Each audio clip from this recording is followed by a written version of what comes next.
Olá, sou o professor Rodrigo Regazzoni e leciono atualidades para o Grupo Vesticom. Estamos aqui nesta oportunidade para oferecer o conteúdo referente a atualidades do mercado financeiro para o concurso do Banco do Brasil 2015. Então, na tela, por favor. Obviamente, faz-se necessário abordar um pouco sobre a parte do edital que nos interessa. Então, vamos lá. Está prevista, além da redação, a aplicação de uma prova objetiva constituída de 70 questões, ok? De múltipla escolha, sendo 25 questões de conhecimentos básicos e 45 questões de conhecimentos específicos, de caráter eliminatório e classificatório, totalizando 100 pontos, ok? Você poderia perguntar, professor, mas 45 mais 25 dá 70 e não 100 pontos. Mas devemos lembrar que, nesta prova, algumas questões têm um peso, ou seja, uma pontuação superior a outras, ok? E lembrando também que cada questão apresentará 5 alternativas, A, B, C, D, E, e uma única resposta correta, ok?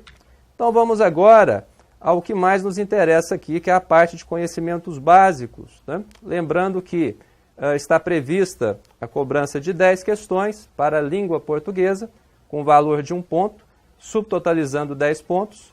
Raciocínio lógico e matemático, 10 questões com valor de 1,5 ponto, subtotalizando 15 pontos. Um exemplo daquilo que havíamos falado anteriormente, de questões com uma pontuação superior a outras. E, por fim, atualidades do mercado financeiro, ok? Vamos circular isso aqui, ó, atualidades do mercado financeiro, com 5 questões, com valor de 1 ponto, subtotalizando 5 pontos, ok? Então, retornando, por favor, faz-se necessário também abordarmos o que vai ser cobrado nesta prova de atualidades para o mercado financeiro, pelo concurso do Banco do Brasil. Então, vai ser cobrado Sistema Financeiro Nacional, Dinâmica de Mercado e Mercado Bancário. Em Sistema Financeiro Nacional, nos importa aqui falar um pouco sobre a composição do sistema, abordar também o papel de intermediação feito pelos bancos entre poupadores e tomadores, ok?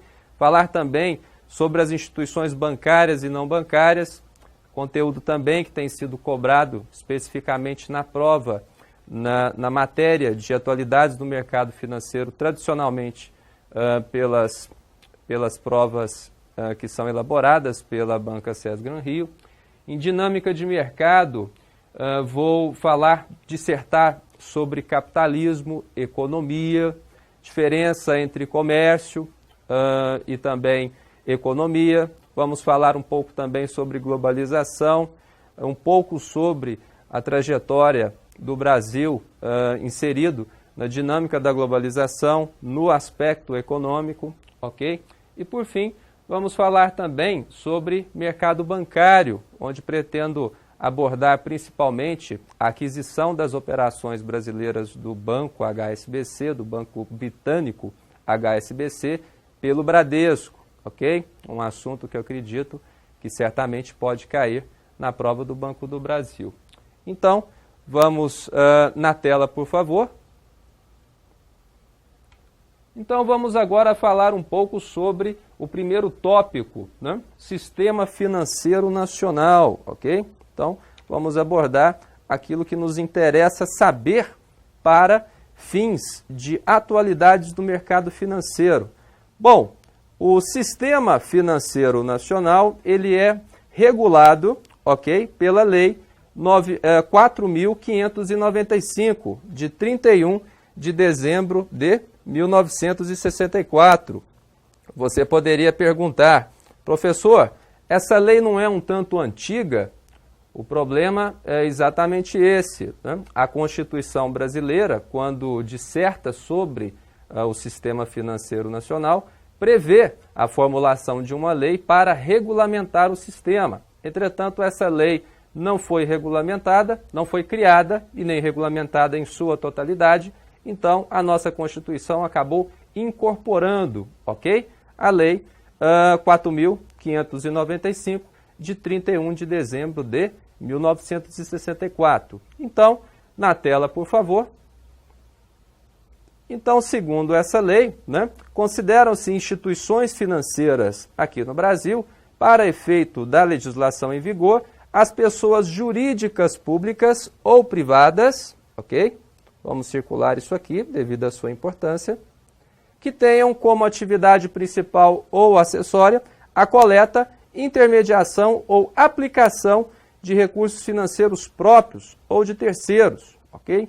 Então, aqui, na nossa parte específica de atualidades do mercado financeiro, vamos enfatizar o papel de intermediação exercido pelas instituições financeiras, ok? Até lembrando que o papel de intermediação é fundamental, essencial, para que possamos entender a importância, por exemplo, dos bancos no sistema financeiro, ok? Então, vamos passar aqui à frente. Para que possamos entender o papel de intermediação realizado pelos bancos, precisamos nos remeter primeiramente à questão dos recursos, ok? Dos recursos financeiros disponíveis, ou em relação à movimentação desses recursos financeiros pelo sistema financeiro nacional. Então, na tela, por favor. Aqui nós temos os recursos financeiros. De um lado, nós temos aqui o grupo dos poupadores, ou seja, aquelas pessoas que possuem capital, que possuem recursos, ou seja, são superavitários, possuem dinheiro, capital excedente, ok? E de outro, nós temos os chamados tomadores, ou seja, o grupo de pessoas que carece de capital, de recursos para, por exemplo, financiar uma determinada compra de um automóvel, de uma máquina para a sua indústria, ou que seja, ou adquirir um empréstimo com destinação diversa. Então, nós podemos identificar aqui claramente estes dois grupos. De um lado, nós temos aqui o grupo dos poupadores, né, superavitários, por quê? Porque possuem recurso excedente, ok? E de um outro, nós temos aqui o grupo dos tomadores, que são deficitários. Não que sejam necessariamente pobres, mas que não possuem recursos excedentes, por exemplo, para investir no seu negócio, ok? Imaginemos, por exemplo, um cidadão, dono, proprietário de uma padaria, necessita readquirir um equipamento mais moderno para o seu estabelecimento. Então, ele vai se incluir aqui nos chamados, no grupo dos deficitários, ou das pessoas que necessitam de recursos para ampliar o seu negócio, por exemplo, ok? Então, pergunto para vocês, né? Pergunto para você especificamente que está nos acompanhando, né? Como se dá essa relação entre o grupo dos poupadores e o grupo dos tomadores? Como ocorre essa troca, né? Ou seja, as pessoas se dirigem até a praça pública, até as ruas, recorrem a estranhos para pedir dinheiro, né? Olha, estou precisando de uma determinada quantia para investir no meu negócio, você poderia me ajudar? E aí a pessoa empresta, né? Depois você tem aí uma certa insegurança jurídica, porque a pessoa que emprestou, ou que recebeu, melhor dizendo, o empréstimo pode desaparecer.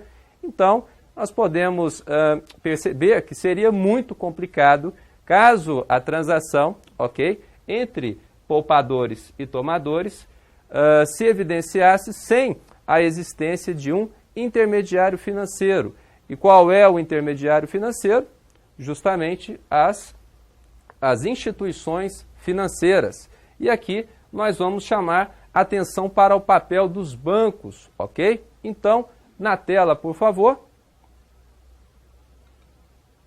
Conforme já sabemos, os bancos, né, são os mais famosos intermediários financeiros. O banco é aquela instituição que o poupador, por exemplo, nós temos aqui o poupador, né?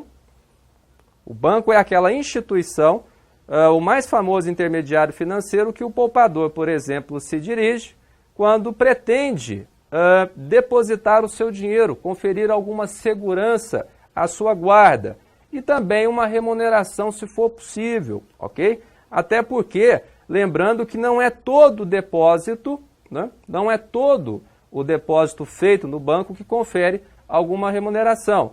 Para isso, nós devemos entender um pouco sobre os instrumentos de captação.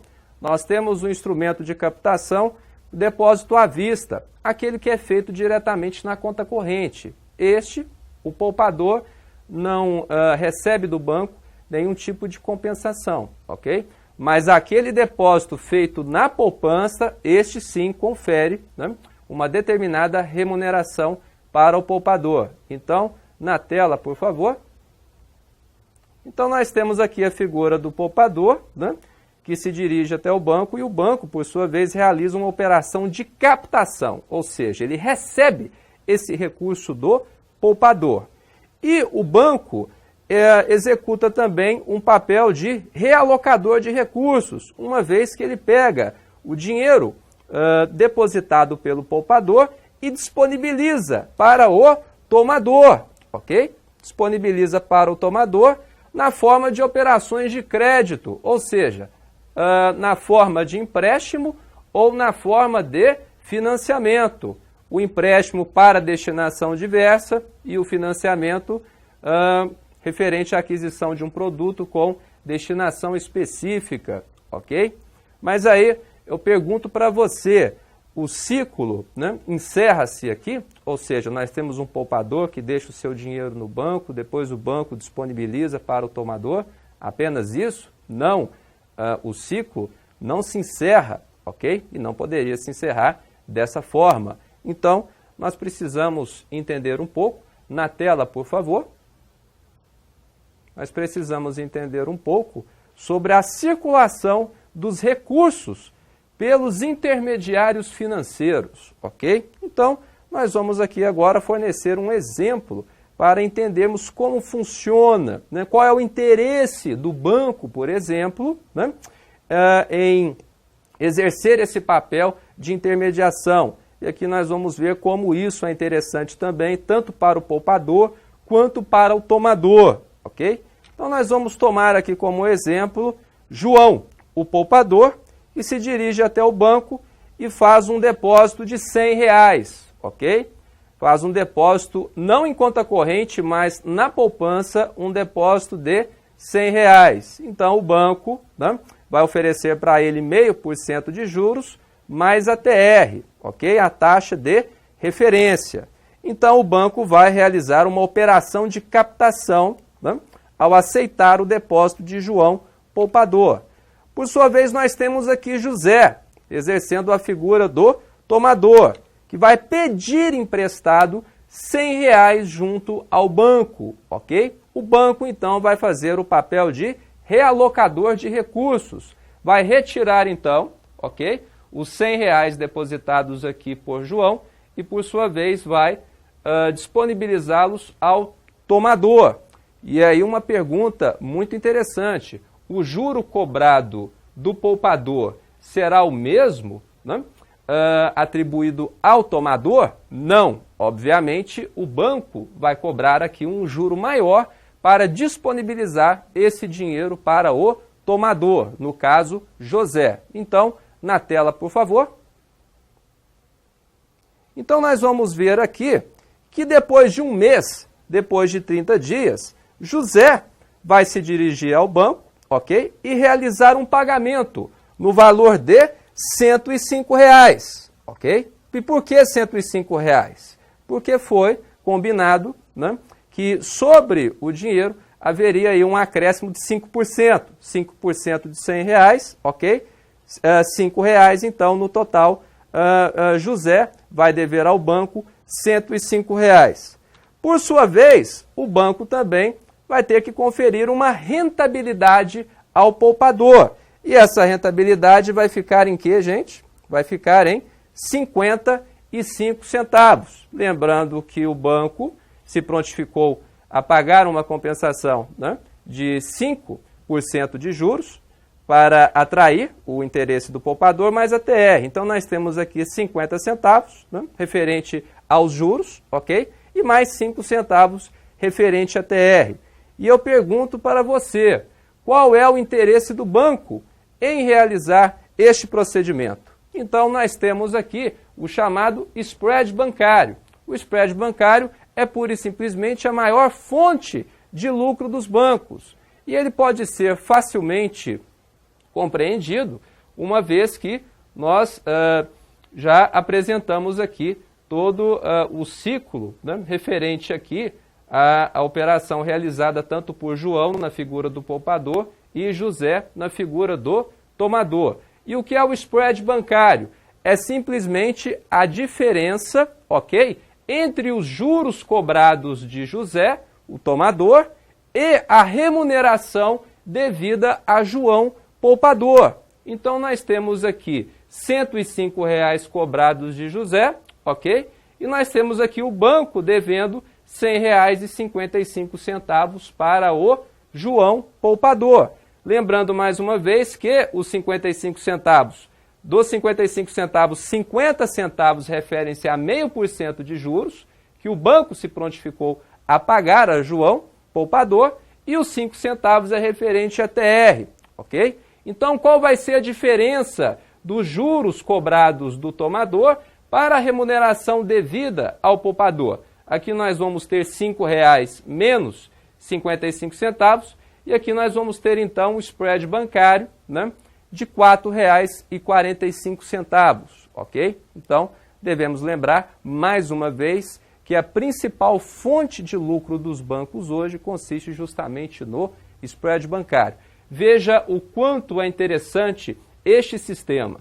Esse sistema está na base, né, da constituição do sistema capitalista que nós vamos ver em seguida, ok? Esse sistema do spread bancário começou, esse procedimento que hoje toma o nome de spread bancário, essa dinâmica que nós podemos observar aqui, teve início na Europa com a rede do Banco dos Médici, né? A primeira rede bancária do mundo que ocorreu, que foi criada durante o final do século XIV, né? Na região que hoje compreende a Itália, ok? Então, na tela, por favor. Então, uma vez compreendido o sistema, nós podemos aqui tomar conhecimento sobre a importância de todo este ciclo para a economia, uma vez que as pessoas necessitam de recursos e quem possui recursos busca muitas vezes segurança e procura o banco para realizar depósitos, ok? Bom, vamos falar um pouco agora sobre a composição do sistema financeiro nacional, ok? Tem sido cobrado algumas informações sobre o sistema financeiro nacional na parte de atualidades de mercado financeiro. Então, nós vamos de mercado financeiro, de atualidades do mercado financeiro, e agora nós teremos a oportunidade de abordar brevemente o assunto.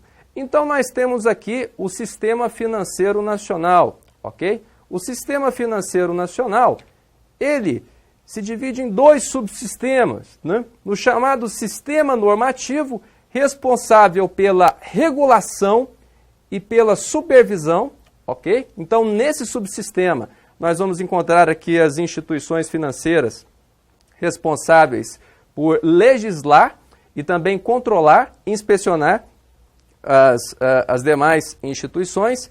E quais são essas outras instituições que cabe às instituições do subsistema normativo regular ou exercer algum controle sobre elas? São justamente as instituições que pertencem ao subsistema operativo, ok? O subsistema operativo integram-se, por exemplo, os bancos, né? Que nós acabamos de citar um exemplo aqui. No subsistema operativo, predomina o papel de intermediação, conforme nós já vimos no exemplo anterior, ok?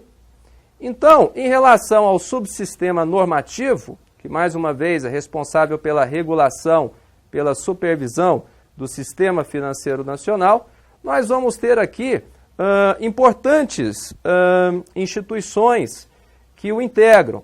Primeiramente, nós temos aqui o Conselho Monetário Nacional, ok? Muito importante o Conselho Monetário Nacional, uma vez que ele é o órgão responsável por expedir diretrizes gerais para o bom funcionamento do sistema financeiro nacional, ok? O CMM é o órgão por excelência que legisla sobre assuntos correlatos aos interesses, principalmente do Banco Central e da CVM, que nós vamos abordar aqui rapidamente a seguir, ok? Então nós temos aqui também o Conselho Nacional de Seguros Privados, ok? Que é o órgão responsável por fixar as diretrizes e normas da política de seguros privados.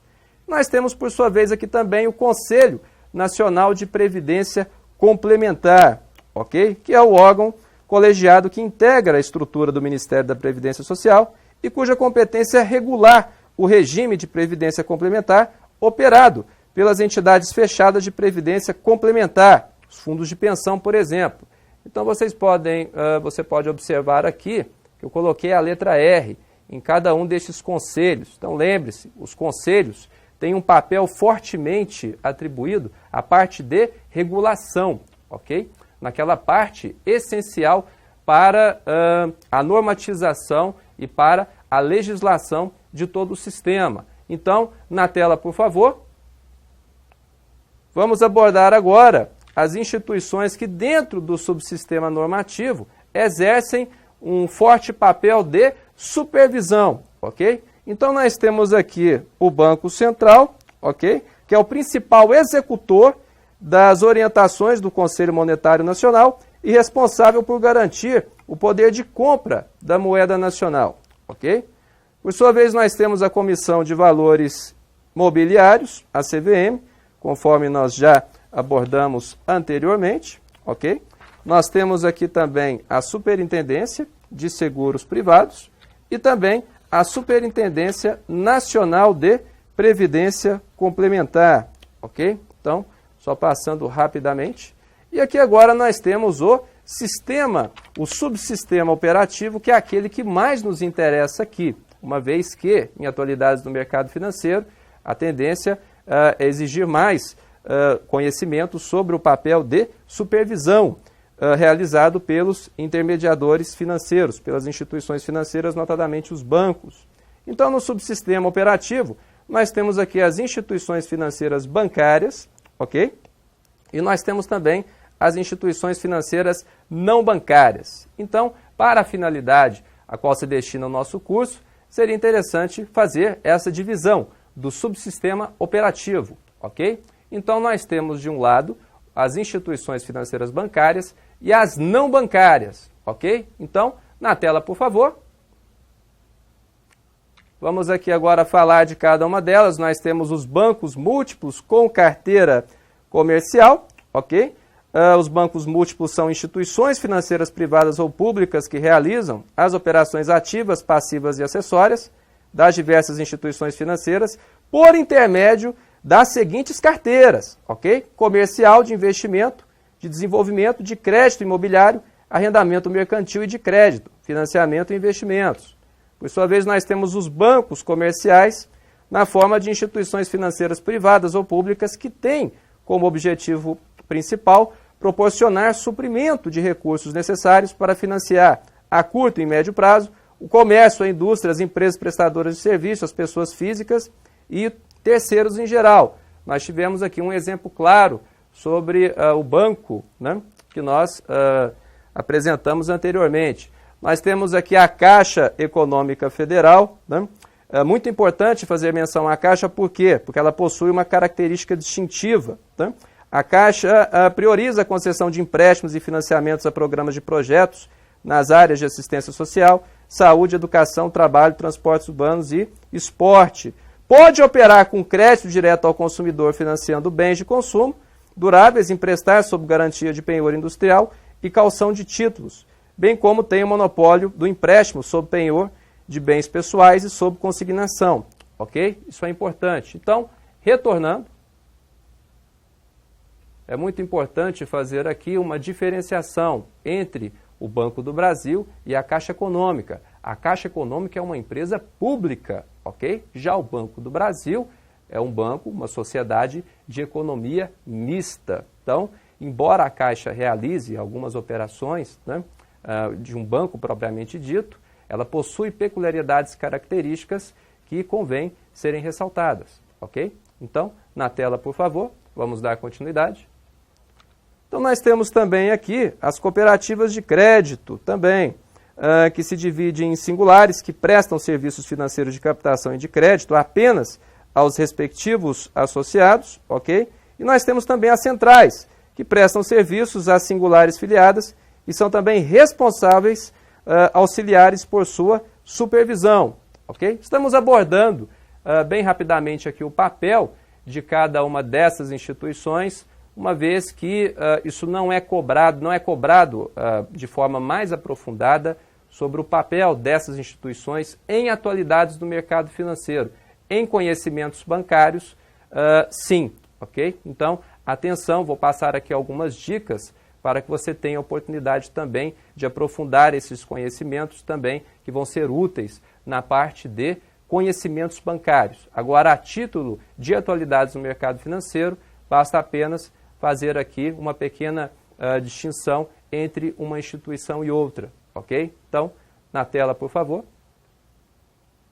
Então, aqui nós temos os bancos de investimento, ok? Os bancos de investimento, que são instituições financeiras privadas, especializadas em operação de participação societária de caráter temporário, de financiamento da atividade produtiva, para suprimento de capital fixo e de giro, e de administração de recursos de terceiros, ok?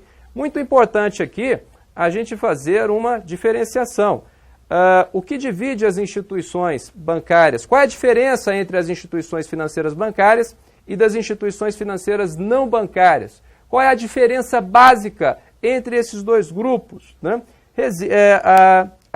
A diferença é a seguinte: as instituições financeiras bancárias possuem a capacidade para emitir moeda escritural, ok? E as instituições financeiras não bancárias não possuem esta atribuição, ok? Então, não se esqueça disso. Por fim, nós temos também os bancos de desenvolvimento, ok? Que são instituições financeiras controladas pelos governos estaduais e têm como objetivo principal proporcionar o suprimento oportuno e adequado dos recursos necessários ao financiamento em médio e longo prazo de programas e projetos que visem a promover o desenvolvimento econômico e social do respectivo Estado, ok? E por sua vez nós temos outras também, instituições como associações de poupança, empréstimos, bancos de câmbio, companhias hipotecárias e demais instituições, ok? Então, por favor, retornando. Conforme eu havia mencionado para você, é interessante se familiarizar mais a fundo com os textos, com a parte literal da legislação, envolvendo aqui a parte de conhecimentos bancários, que também é cobrada superficialmente em nossa parte de atualidade de mercado financeiro, ok? Então, sugiro aqui o site, né, do Banco Central, do Bacen, www.bcb.gov.br, né? E aqui nós temos aqui a extensão.